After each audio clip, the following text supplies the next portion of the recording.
heard from literally thousands of young men about porn addiction. Like, in order for them to get pleasure out of sex, it would need to be aggressive or even violent. It can bring a lot of shame that they're even watching, and it can escalate quickly. What do I tell them?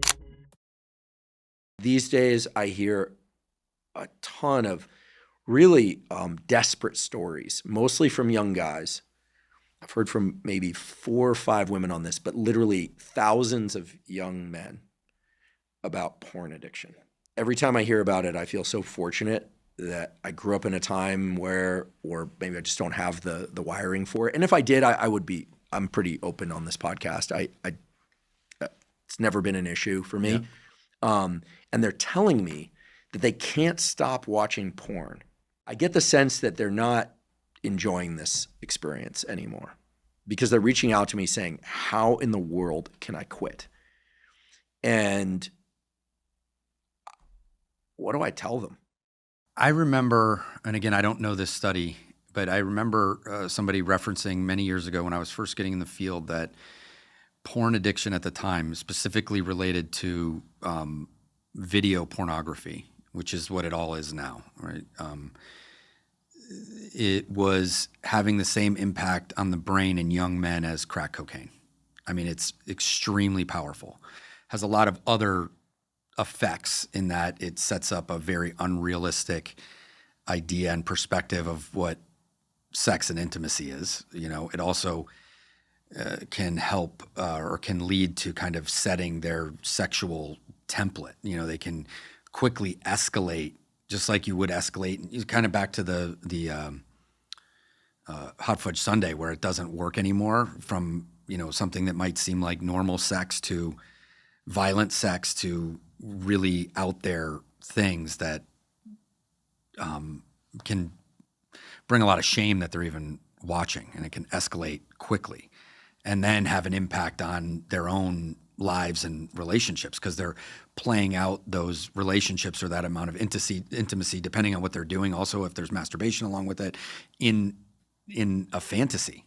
Well, what I'm also hearing is that anytime they are in a real life intimate scenario, which seems to be fewer and fewer times nowadays in the younger generation, that they're having sexual anxiety, sexual performance issues, which makes sense if their brain and nervous system is getting wired by porn to observe sexual behavior as opposed to being in the experience of intimate sex behavior, right? 2 different things, to be in the experience versus watching someone else's experience of it, which is what pornography is. Yeah. This was probably 10, 15 years ago, where we're treating treating a lot of soldiers that had come back from Afghanistan or Iraq, and, you know, they had access. This was like the first wars where they had access to the internet. I mean, there's a lot of other things. So there was a lot of combining of sex and violence, right? They're around a lot of violence, and then they're watching sex, and then that kind of sexual template would set around, like, in order for them to get pleasure out of sex, it would need to be aggressive or even violent. Or very risky, you know. So there's all these things that kind of collapse together. There were other things going on. It was like the first time that they had also really had access to video chats, to be able to, like, be on a battlefield and then come back and be talking to their spouse about something that's going on with the kids. It was very confusing environment for those guys, and men and women. You know, the porn addiction is a tough one, you know, because it's everywhere. I mean, now you can find it on any social media almost. Maybe not anyone, but it's not really limited, you know. And even if it's not, you know, I know certain states have just put in where you have to put in your ID to get it, but there's tons of ways around that, and other sites that people can go to. And I've run into that with a lot of, it does seem to be young men, you know, and it's a way for them to play out some sort of fantasy around connection and relationship, and it makes their world really small. I don't think it's the same as gambling, but it can make their world very, very small, in that they're, instead of finding relationships out in the world, and it's not necessarily a relationship, but they're what they believe they're getting out of a relationship, they're then getting out of watching porn. It seems like basically stopping completely is the answer. And people say, and I'm not trying to moralize here, right? I'm not telling people what's moral about this.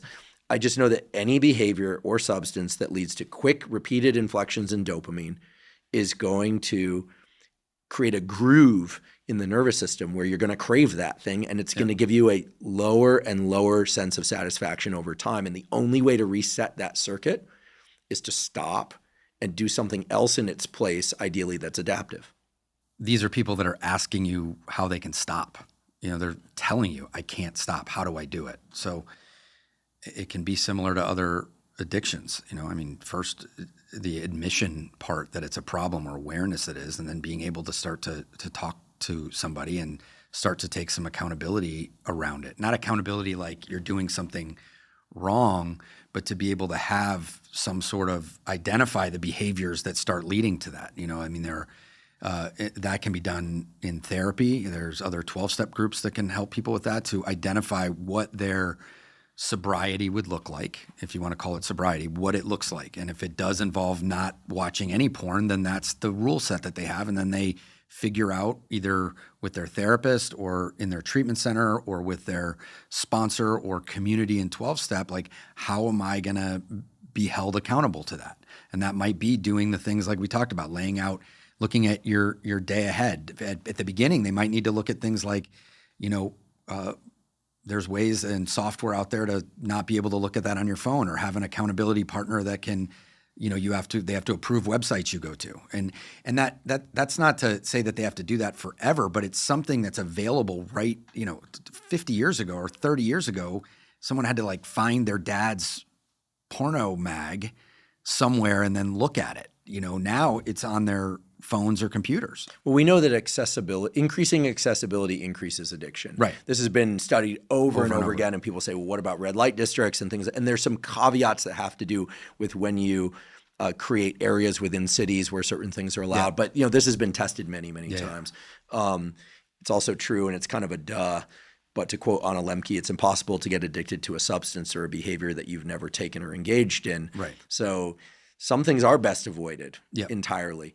Are there specific 12-step programs for porn addiction that are separate from, say, sex addiction? If people look it up, I'm sure there's meetings out there that are specific to that. There are some treatment centers that have tracks that deal specifically with that. There's therapists that work very closely with that. And I believe that there are some 12-step, there's pretty much 12-step programs for any sort of, within things like SA or SLA, there'll be subsets of meetings for people that are with a very specific condition. And one of the reasons I wanted to discuss this today is because I hear about it so much, is unlike alcohol or drugs, there's a kind of extra layer of shame associated with pornography addiction for people. So many times we've heard, this celebrity was an alcoholic or drug addict, wrapped their car around a pole, was arrested, this and that. Then they get sober and everyone still loves them more, right? If we knew that a given celebrity was like a porn addict or something, we look at that person differently. Yeah. Especially if they're male. We just look at them differently. And so reducing some of the shame around it, I think, is key to helping them recover. Because I can tell you, there's the questions initially came in kind of like, as is often the case with men when they're trying to talk about issues, that they were kind of cloaked in like, what are your thoughts about NoFap, which is this thing where guys withhold ejaculation. Okay. Does it increase testosterone? Turns out in the short run it does. In the long term, it's probably not good for the prostate, et cetera. But then it turned out they were really asking about masturbation. They were really asking about pornography. And then all of a sudden, I don't know what changed out there, but there's been this deluge of questions from young guys of how they can stop engaging in online porn. A key to that is what you said about we look at them differently. They're going to keep it secret. And there's a saying, secrets keep us sick, but I believe there's like a real, almost a biology to that, in that, if you're holding it in, not sharing it, there's no really place for it to go but shame. And shame separates us. And separate, we're not connected. And not connected, we're alone. And alone, we're, we keep carrying that forward. Alone, we're dead. Maybe not in that sense anymore, like we talked about earlier, but like we're not really living. And so they're, you know, these guys are hearing you on a podcast and then DMing you, right? They're probably not in a personal close relationship with you, right? It's easier to send it there than maybe go ask for help with somebody in their area or go to a meeting or something like that because of the stigma. So it's good that you've opened up the ability for people to do that, but to continue to direct them back to, you know, let's try to treat this like we would any other addiction, at least from the standpoint of you've got to talk about it. You've got to have some sort of admission. You've got to be able to find a community around it. You want to be able to do work, you know, most likely with a therapist or a team of therapists that can help you